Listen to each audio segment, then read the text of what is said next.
Hello guys, in this video I am going to show you how to add items to your wishlist on the Zara application. But first I just want to mention, don't forget to subscribe to my channel, because at 10,000 subscribers I am going to show you my whole YouTube revenue statistics and growth strategy, how to make money online. So let's jump into it.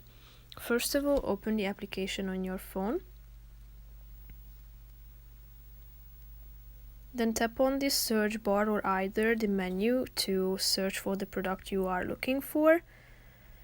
If you have found the product that you would add to your wish list, just simply tap on the picture of it.